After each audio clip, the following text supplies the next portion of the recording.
Hi friends, welcome back. तो friends, आज जो हम वीडियो देख रहे हैं वो है यूएस प्रेसिडेंट सिंध कंट्री। तो देखते हैं, दो टॉपिक्स हैं और इसमें कौन सी क्या इंफॉर्मेशन हमारे साथ शेयर करते हैं। तो फ्रेंड्स, वीडियो शुरू करने से पहले अगर आप चैनल पर नए हो और आपने अभी सब्सक्राइब नहीं किया है तो जल्दी से सब्सक्राइब के बटन और बेल आइकन को क्लिक कर लो ताकि आपको हमारे सारे न्यू वीडियोस के नोटिफिकेशन मिल जाएं जैसे हम अपलोड करें। और वीडियो देखने के बाद पसंद आए तो कर देना लाइक और शेयर करना ये वीडियो अपने फ्रेंड्स और फैमिली के साथ। तो चलो फ्रेंड्स, स्टार्ट करते हैं आज का ये वीडियो। जय हिंद। देखिए, बहुत ही उथल पुथल के बाद अमेरिकी राष्ट्रपति चुनाव आखिर संपन्न हो ही गया और 46वें राष्ट्रपति जो बाइडेन वहां पर शपथ ले लिए। लेकिन इस शपथ ग्रहण समारोह थोड़ा सा अलग रहा क्योंकि कोरोना की वजह से उस तरह की बहुत बड़ी भीड़ भाड़ नहीं देखा गया और वहां पर जो कैपिटल हिल की जो घटना हुई थी ट्रंप समर्थकों द्वारा, उसके वजह से भी कई सारे प्रोग्राम को कैंसिल किया गया। और कमला हैरिस ने भी शपथ लिया, जो महिला है, भारत से उनकी माता का संबंध जमाइका पिता से। तो ये एक तरह से देखा जाएगा जो बाइडेन के समय जो भी संबंध बनेंगे वो एक अस्थाई बनेंगे। इस तरह से परिवर्तन नहीं देखने को मिलेंगे जिस तरह से ट्रंप के समय देखे गए थे। ट्रंप जाते जाते भी अपना उटपटांग काम करके चले गए। देखिए, अमेरिकी परंपरा के हिसाब से या भारत में भी आप देखेंगे कि जब कभी भी सत्ता का परिवर्तन होता है तो जो पिछला राष्ट्रपति या प्रधानमंत्री होता है वो नए चुने गए राष्ट्रपति या प्रधानमंत्री को अपना पदभार देता है और उस समय वो समारोह में रहता है। हमारे यहां भी मनमोहन सिंह थे जब नरेंद्र मोदी 2014 में शपथ ले रहे थे तब। लेकिन इस समय डोनाल्ड ट्रंप इस शपथ ग्रहण समारोह में नहीं थे। और हद तो तब हो गया जब फ्लोरिडा चले गए और न्यूक्लियर जो बम होते हैं, परमाणु बम जो मिसाइलों के पासकोड होते हैं, उसे रखा जाता है एक न्यूक्लियर फुटबॉल नामक बैग में। ये बैग भी लेके फ्लोरिडा चले गए। अब ये बैग नियम है कि अमेरिकी राष्ट्रपति को हमेशा रखना रहता है। ये क्यूबन मिसाइल क्राइसिस के समय ऐसा देखा गया था जब क्यूबन मिसाइल क्राइसिस केवल एक गलती की वजह से, मतलब थोड़ा सा सावधानी नहीं बरत रहा था तो एक हम लोग तृतीय विश्व युद्ध अभी तक खत्म हो गया रहता है। वो रूस की पनडुब्बियों से क्या सीन था वो हिस्ट्री के क्लास में हम आपको इसके बारे में समझाएंगे। लेकिन जैसे ही जो बाइडेन ने शपथ लिया, इस जो न्यूक्लियर फुटबॉल नामक बैग था, इसका जो पासकोड था उसको रद्द करके दोबारा पासकोड जनरेट किया गया और जो बाइडेन की ऑफिस में नया फुटबॉल जो बॉक्स था उसे पहुंचाया गया ताकि इसमें न्यूक्लियर पासकोड को रखा जा सके। ट्रंप की पत्नी भी वैसे ही निकली। परंपरा के हिसाब से हर एक राष्ट्रपति जो होते हैं उनकी जो पत्नी होती है वो नए राष्ट्रपति की पत्नी को व्हाइट हाउस का टूर कराती है कि यहाँ ये ऑफिस है, ये है, एक परंपरा के लिए, ताकि वो एक सम्मानजनक लगे कि ये हमारा घर नहीं था, ये एक संवैधानिक घर है, हम इसमें हैं, इसके बाद आपका है, इसके बाद किसी और का होगा। तो ये ट्रंप की पत्नी भी ऐसा काम नहीं की। हद तो तब हो गया कि जब इनके सेवा में 4 साल से जो अधिकारी लगे थे तो हमेशा परंपरा यही रहती है कि जब कोई भी राष्ट्रपति की पत्नी जब यहाँ से विदाई होती है तो अपने से थैंक यू लेटर लिख के देती है। इन्होंने लेटर को भी नहीं लिखा, अपने कर्मचारी को कह दिया लेटर लिख दिया, उसी पे साइन करके दे दी। ये दोनों हस्बैंड वाइफ एक के जैसा था सब। जो बाइडेन अपनी ऑफिस संभाल लिए, अमेरिकी राष्ट्रपति के ऑफिस को ओवल ऑफिस कहते हैं। दुनिया में अन्य ऑफिसों के नाम भी आपसे एग्जाम में क्वेश्चन में पूछे जाते हैं। जैसे 10 डाउनिंग स्ट्रीट जो है वो ब्रिटेन के प्रधानमंत्री का है, जबकि ब्रिटेन की महारानी का है वो बर्मिंघम पैलेस है। अगर फ्रांस की बात करेंगे तो एलिस पैलेस है, फ्रांस के लिए है। रूस का क्रेमलिन पैलेस है और तुर्की का जो है व्हाइट पैलेस है। जापान का जो है वो टोक्यो में स्थित है इंपीरियल पैलेस। साउथ कोरिया का जो है वो ब्लू हाउस है। नॉर्थ कोरिया वाला जो किंग जोंग वाला पगला, उससे मिलने कौन जाएगा, कब मरवा देगा, कोई ठीक नहीं होता है। देखिए, चाइना में ना 2 बिल्डिंग्स है जो मेन है। एक चाइना की जो कम्युनिस्ट पार्टी है उसका जो हेड ऑफिस है वो जोंगनहाई में है, जबकि जो विदेशी लोग आते हैं मिलने के लिए उन्हें हॉल ऑफ पर्पल लाइट्स में बैठाया जाता है। जैसे भारत में भी ऐसे ही परंपरा देखने को मिलती है। राष्ट्रपति भवन तो बहुत बड़ा है, रायसीना की पहाड़ी पे जो राष्ट्रपति के लिए जाते हैं वहां पे जाते ही है चाय पानी पीने के लिए। लेकिन जहां हमारे प्रधानमंत्री जी रहते हैं उसका नाम 7 रेस कोर्स रोड था, जिसे 7 RCR कहा जाता था, जिसे मोदी जी के आने के बाद उसका नाम बदलकर लोक कल्याण मार्ग रख दिया गया। लेकिन इसमें मोदी जी बहुत कम ही लोगों से मिलते हैं। इसमें मुलाकात के लिए हैदराबाद हाउस है जो हैदराबाद में नहीं होकर दिल्ली में है। तो ये सब याद रखिएगा, ये एग्जाम में पूछेगा, मत मार देंगे, हैदराबाद हाउस तेलंगाना में है। टॉपिक पर आते हैं। जो बाइडेन के आने से बहुत सारी चीजों में स्थिरता देखने को मिलेगी।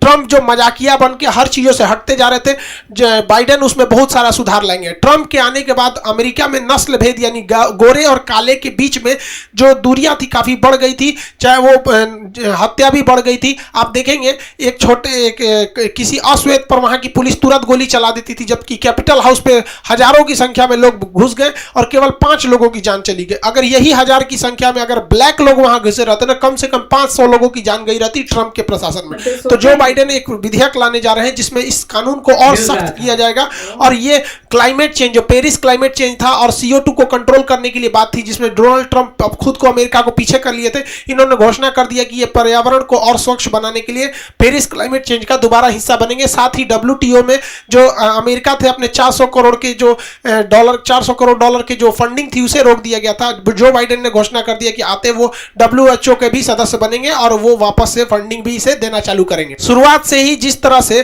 ट्रंप जो थे वो ज्यूज यानी यहूदियों के वोट के फेवर में थे, और वैसे ही चुनाव के समय भी जब चुनाव चल रहा था तो हमने एक वीडियो में बताए भी थे, ये मुस्लिम वोटर्स को लुभाने के फेर में थोड़ा सा ज्यादा रहते हैं। तो इन्होंने ट्रंप के समय में बहुत सारे ऐसे मुस्लिम कंट्री थे जहां पे आतंकवाद ज्यादा था, जैसे इराक हो गया, ईरान हो गया, सोमालिया हो गया। तो यहां सब के मुस्लिम्स के ट्रेवल बैन लगा दिया गया था। जो बाइडेन आते ही इसे हटा दिए हैं। साथ ही ये ईरान से कुछ ज़्यादा अच्छे रिलेशन रख रहे हैं, ये हमारे लिए अच्छा है।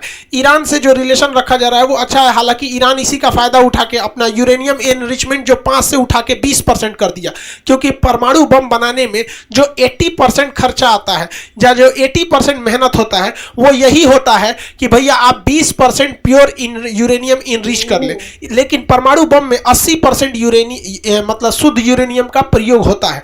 तो ये हो गया हाथी के दांत कि भैया हमारे पास तो 20% है, परमाणु बम के लिए भैया चाहिए कितना 80, तो भैया आपने टोटल मेहनत कर लिया, इसके बाद यहां आने में कुछ खास मेहनत नहीं लगता है। हालांकि हमारे लिए अच्छा भैया तुम परमाणु बम रखो ना रखो, ईरान में अगर शांति रहेगी तो हम लोग का ये चाबहार बंदरगाह हमेशा सही रहेगा और इस चाबहार बंदरगाह से हम लोग आगे व्यापार कर सकते हैं। क्योंकि अभी देखेंगे सेंट्रल एशिया के देश तुर्कमेनिस्तान, तजाकिस्तान, किर्गिस्तान, ये तीनों देश ने कहा है भारत से कि हम यहां पर इस चाबहार बंदरगाह का यूज करना चाहते हैं और इसी के थ्रू हम अफगानिस्तान में भी एंट्री कर सकते हैं। तो चाइना का जो CPEC आ रहा है उसे हम काउंटर कर सकते हैं।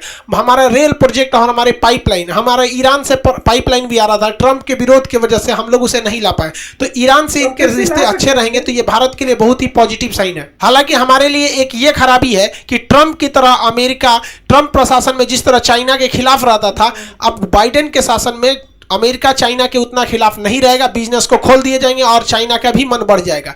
चाइना ने इसका हालिया घटना किया है, अरुणाचल प्रदेश के जो गांव था विवादित, जो भारत का था, उस पर उसने बहुत पहले से कब्जा किया रखा था, उस पर उसने अपने गांव को बसाना चालू कर दिया है। ये जो है ये अपर सुबनासी डिस्ट्रिक्ट में ये पड़ता है अरुणाचल प्रदेश में। आपसे क्वेश्चन पूछेगा, एग्जाम में पूछा भी है, अरुणाचल प्रदेश का पुराना नाम क्या था? नेफा था, नॉर्थ ईस्ट फ्रंटियर एजेंसी था, नेफा नाम था इसका।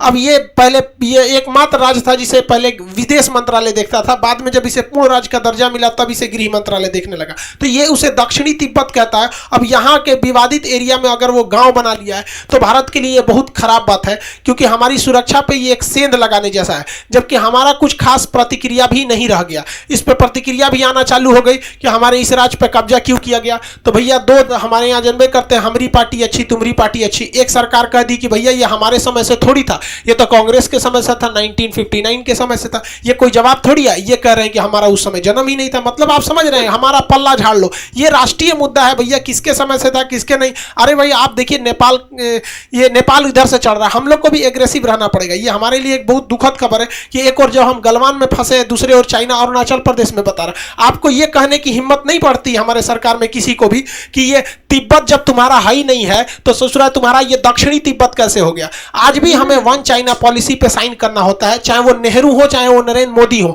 वन चाइना का मतलब होता है कि चाइना और ताइवान जो एक अलग देश है, दोनों एक ही है, इसी को कहते हैं वन चाइना पॉलिसी। तो कम से कम इसका तो विरोध करना चाहिए कि आप वन इंडिया पॉलिसी मानिए, मतलब अरुणाचल प्रदेश मेरा है, आप POK और अक्साई चीन भी मेरा है, आप वन इंडिया मानिए, तब ना हम वन चाइना पॉलिसी मानेंगे। लेकिन हम वहां नहीं कहते हैं। तो ये हमारे लिए एक नेशनल सिक्योरिटी का एक बहुत बड़ा इशू है। जो बाइडेन की सरकार में सबसे ज्यादा अगर फायदा किसी को होगा तो पाकिस्तान में होगा, क्योंकि जो बाइडेन खुलेआम कह चुके हैं, जब ये सरकार में भी नहीं थे, 370 के विरोध में भी थे और ये भारत के CAA और NRC के में भी विरोध में थे। हालांकि इन लोग के विरोध करने से कुछ खास होता नहीं है, क्योंकि जो भी आंतरिक मामला है ये भी गृह मंत्रालय के अधीन में है, क्योंकि यूनियन टेरिटरी और ये नागरिकता भी गृह मंत्रालय के अधीन ही आता है। लेकिन हाँ, एक इंटरनेशनल इशू बनाने के लिए एक बहुत बड़ा मुद्दा हो जाता है। तो इसके लिए भारत को भी पाकिस्तान के अंदरूनी समस्या को वर्ल्ड लेवल पर उठाना चाहिए ताकि वो इस चीज को काउंटर काउंटर कर सके। हालांकि भारत के लिए यहाँ एक प्लस पॉइंट ये होगा कि डोनाल्ड ट्रंप कहते थे कि अमेरिका जो है अफगानिस्तान से अपनी सेना बुला लेगा।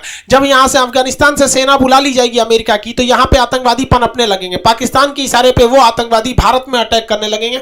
बहुत सारे ऐसे आतंकवादी होते हैं। हमारे यहाँ जो 1999 के आखिरी दिन में जो प्लेन हाईजैक हुआ था IC-814, उसे भी कंधार लेके जाया गया था। तो डोनाल्ड ट्रंप का कहना है, इसका बाइडेन का कहना है कि हम यहाँ से अपनी फौज वापस नहीं बुलाएंगे, अभी यहाँ पे हम फौज रखेंगे। तो हमारे लिए तो एक तरह से फायदा भी है, लेकिन इसका ज्यादा फायदा उठा लेगा पाकिस्तान। पाकिस्तान कहेगा आप वहां जाइएगा कैसे, भारत आपको इस रास्ते से जाने ही नहीं देगा, क्योंकि भारत के लिए स्वाभिमान बड़ा चीज होता है, पैसा नहीं होता। वो कहता है हमारे यहाँ से जाइए ना, कोई दिक्कत नहीं है, यहाँ से जा सकते हैं। तो इसके लिए वो एक मोटी रकम को ले सकता है, और ये भारत पाकिस्तान के लिए एक बहुत बड़ा होगा, क्योंकि उसकी अर्थव्यवस्था पूरी तरह से चौपट हो रही है। उसकी सेना वाला, उसके सेना में भी बहुत हालिया उसकी सेना भी बहुत मतलब अच्छे दौर से नहीं गुजर रही है। उसके अफसर वगैरह को भी अमेरिका ने बैन लगा दिया था, लेकिन बाइडेन उसे हटा देंगे। ये भाई साहब लोग के लिए खुशी का ठिकाना नहीं है। आप इनका जरा सा जेस्चर देखिए इनको, ये यूएनओ में दुनिया के टॉप जितने भी राष्ट्रपति प्रधानमंत्री होते हैं उनके सामने बैठ के ये यूएन में भाषण दे रहे हैं।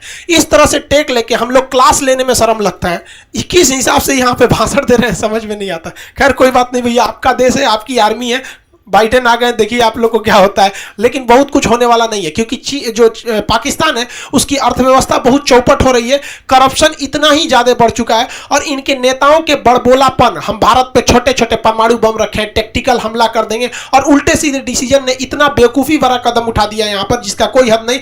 अभी देखिए PIA ने इतना बेइज्जती करा के आया, उसका पायलट जहाज गिरा दिया था वहाँ पे 2020 में। तो यूरोप वालों ने कहा कि भैया कोनो पाकिस्तानी जहाज इसमें नहीं घुसना चाहिए, इसका पायलट सब फर्जी डिग्री लिया, ऐसा कोनो के घरे पे जहाज उतार देता है, ऐसा यहाँ नहीं होगा। तो पाकिस्तान के PIA इसमें बहुत बड़ा उसको लॉस हुआ, और इधर उसने EMI कर्जा पे लीज पे लिया था, जहाज नहीं चुका रहा था, तो उसको मलेशिया में गिरफ्तार कर लिया गया, और वहाँ के सवारी लोग को भेज दिया गया, भाड़ा पे जहाज उड़ा रहा था यहाँ पर। हालांकि पाकिस्तान ने इसके बारे में फिर UK वगैरह में केस किया है, और अभी देखेंगे तो ये पाकिस्तान कुछ दिन पहले भी उल्टा सीधा काम किया। जो एयर स्ट्राइक हो गया था तो पाकिस्तान डर गया था, कहा था कि इधर से एक भी जहाज नहीं जाने देंगे। अब हमें यूरोप जाना है तो पाकिस्तान के ऊपर से ही हम लोग उड़ के जाते थे, कहा कि ना ना इधर से नहीं जाने देंगे, तू लोग कभी भी बम मार देगा, तुम वापस ऐसे जाओ। वापस जाने के लिए भेज दिया, तो पाकिस्तान ने अपना एयर स्पेस यूज नहीं करने देता था, जिस वजह से पाकिस्तान को 800 करोड़ का लॉस हुआ था।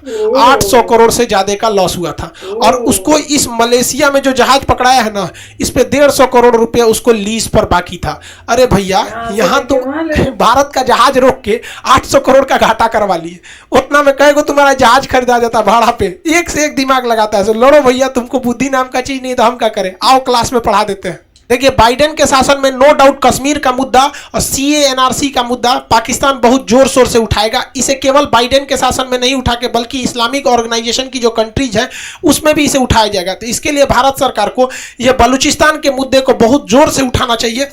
और यहाँ पर सिंध देश का जो विवाद हो रहा था, सिंध देश को अलग देश मांगने की, तो इसको भी उठाना चाहिए। हालांकि पाकिस्तान इसे इजीली दबा देगा, क्योंकि ये बहुत बड़ा विद्रोह नहीं है, और पाकिस्तान इसे इजीली टूटने नहीं देगा। इन लोग के जो विद्रोह का तरीका भी होता है, अलग अलग देश के लोगों के नेताओं के पोस्टर वगैरह के थ्रू कहते हैं कि हमारी ये लोग क्या करें, हेल्प करें। हालांकि भारत बहुत ही जल्दी ये जो POK है इसको तो वापस ले आ भी सकता है। हमारे थल सेना प्रमुख का भी अपने स्टेटमेंट सुना होगा कि गवर्नमेंट जब इसको लिए कहेगी हम उसके लिए क्या बैठे हैं, तैयार हैं। हालांकि इस पे पाकिस्तान के लिए, पाकिस्तान हर जगह पे देखेंगे तो भारत को कहीं नहीं, ऐसा कोई भाषण नहीं होगा विश्व लेवल पे जिसमें उसमें कश्मीर का नाम नहीं लिया होगा। लेकिन वो भूल जाता है कि बलूचिस्तान में क्या हो गया, कैसे वहां पे मजदूरों को गोली मार दिया जाता है, वहां पे जो अहमदिया मुस्लिम है उनको मारा जाता है, बहुत सारे जो वहां जुल्म होते हैं, इसको नहीं उठाता है। भारत को भी इस मुद्दे को जोर से उठाना चाहिए, और साथ ही चाइना से भी अरुणाचल प्रदेश के मुद्दे को जब वो दक्षिणी तिब्बत कहता है तो हमें इंटरनेशनली ये कहना चाहिए कि भैया तिब्बत तो तुम्हारा है ही नहीं है, तुमने पंचशील समझौते को तोड़कर तिब्बत का कब्जा किया था बाद में अरुणाचल प्रदेश वाले एरिया में। तो फ्रेंड्स वीडियो अच्छा था, जो टॉपिक्स उन्होंने कवर किए हैं, और मुझे सबसे जो वो शॉक लगा वो न्यूज़ थी जिसमें उन्होंने कश्मीर को सर्कल करके बोला कि भैया हमारी जो आर्मी है वो रेडी है, जैसी ऑर्डर आएगा वो कह रहे हैं वो एक्शन लेने को रेडी है। और मैं सोच रही थी कि ऐसी र्यूमर्स होंगी, तो इस टाइप से तो लग रहा है कि कोई सीरियस हो रहा है। और हम लोगों को लग रहा था ना कि मोदी जी जो हैं उन्होंने क्यों दाढ़ी और मूंछ और बाल बढ़ाए हुए हैं, और हम लोगों को इनमें से एक ये भी रीज़न था। तो मुझे तो अब 99% लग रहा है यही है, मोदी जी कुछ बड़ा करने जा रहे हैं, और उसके मतलब वो इतने उसमें फोकस्ड हैं कि वो बाल बाल काटने कूटने में भी टाइम वेस्ट नहीं करे, वो उसी चीज पे पूरा फोकस करें, और सीरियस भी बहुत है। वो पुराने मोदी जी हैं ही नहीं अभी, वो इतने सीरियस हैं, मतलब आप उनको देखो हर चीज में, कभी भी स्माइली फेस अभी तक मैंने देखा नहीं उनका। तो कुछ होने वाला है। अब मुझे बताए, वो कांग्रेस ने मुझे बोल देना है कि मैंने इंफॉर्मेशन लीक कर दी है, जैसे अर्नब गोस्वामी के पीछे पड़े हैं। अगर मुझे कुछ हो जाए तो आप लोग आके बचा लेना प्लीज, ठीक है? तो काफी अच्छा है। और इसमें मैं कहूंगा कि जो इनके थॉट्स थे मिस्टर बाइडेन के, वो गारंटेड नहीं है। वो ऐसे लोग ऐसा ही कह रहे हैं कि ऐसा होगा, मुझे लगता नहीं ऐसा होगा, तो आगे जाके समय बताएगा।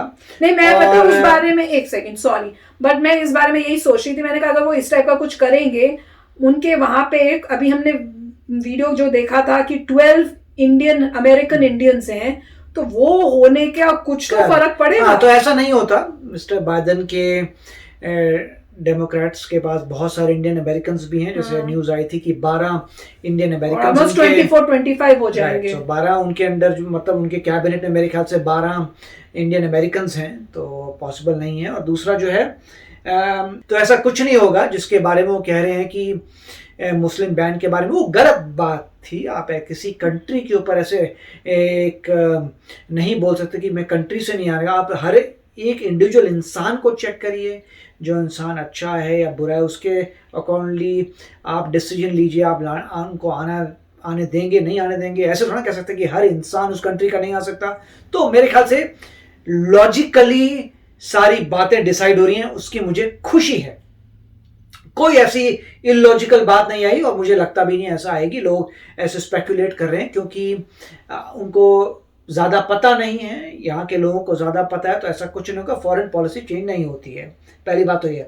अब दूसरी जो है बात कर रहे हैं सिंध की, दैट इज़ ट्रू कि सिंध में बहुत छोटा सा वो था, जो हमने फुटेज देखी तुम्हें ज़रा सा दिखा, ज़्यादा बड़ा नहीं लग रहा, तो उसको तो ईजिली मेरे ख्याल से दबा देंगे, उसकी बात नहीं है।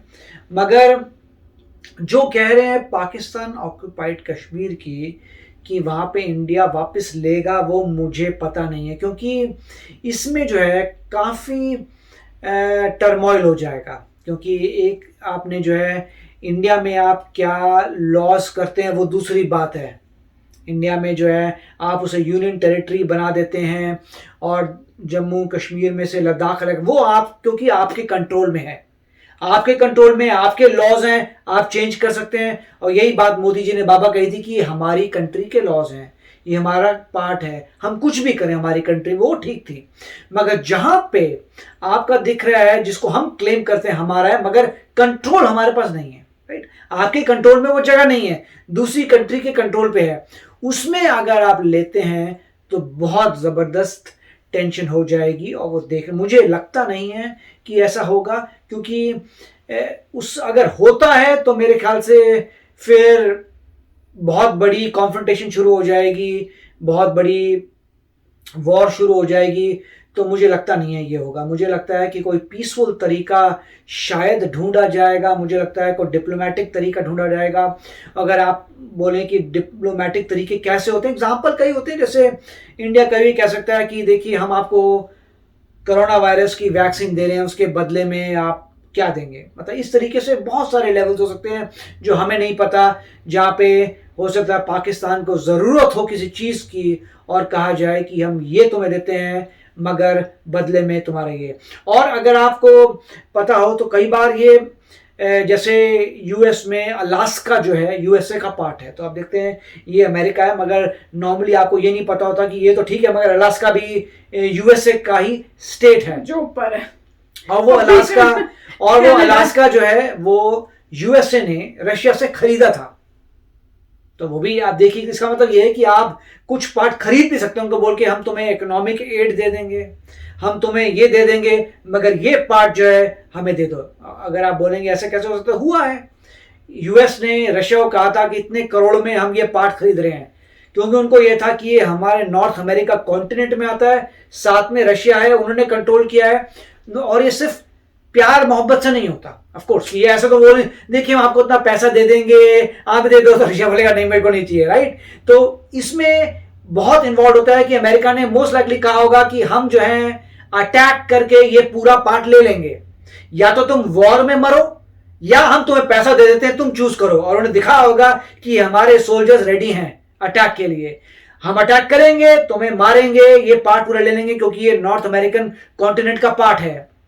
दूसरा, तुम्हें हारने तो वाला ही हो, पैसा कमा लो थोड़ा, तुम ये पैसा ले लो और हमें दे दो। तो वैसा ही हुआ होगा, कोई शांति से तो कोई बात ऐसे होती नहीं। तो यहां पर भी हो सकता है बहुत सारे आइडियाज हो गए, मुझे पता नहीं है, मगर अगर ये होता है तो श्योर अच्छी बात है। अगर पीसफुली होता है, तो अगर पता लगा कि लड़ाई झगड़े हो गए, लोग मर गए और उससे कोई वर्ल्ड वॉर 3 के पंगे पड़ गए, तो वो अच्छी बात नहीं है। But I don't think Modi ji कोई भी ऐसा स्टेप करेंगे जहां पे वर्ल्ड मीडिया में, मतलब पूरे वर्ल्ड में हमारी मतलब लोग हमें बुरा कहें, ऐसा मेरे ख्याल से कभी नहीं होगा। तो मोदी जी कभी ऐसा नहीं कर सकते कि वर्ल्ड प्रेशर आए। अभी जो भी उन्होंने कार्य किया वो ऐसा किया है जिसमें इंडिया की जय जयकार हुई है। उन्होंने जो भी कार्य किया है पूरे वर्ल्ड में लोगों ने बोला है अरे ग्रेट कंट्री है ये, क्योंकि हमारा गोल है सुपर पावर बनना। और गवर्नमेंट को एग्जैक्टली पता है क्या क्या स्टेप्स लेने हैं सुपर पावर बनने के लिए। यस फ्रेंड्स, तो बहुत अच्छा वीडियो था, हस्बैंड ने काफी बताया, अब देखते हैं टाइम बताएगा हमें। तो चलते हैं, मिलेंगे नेक्स्ट वीडियो में बहुत ही जल्द। Till then take care and bye bye. तो अगर आप मेरे इस चैनल पे नए हो तो जल्दी से सब्सक्राइब के बटन को हिट करो और बेल आइकन को क्लिक करो, ताकि आपको मेरा जब नया वीडियो मैं लगाऊं आपको उसके बारे में जल्दी से पता चल जाए।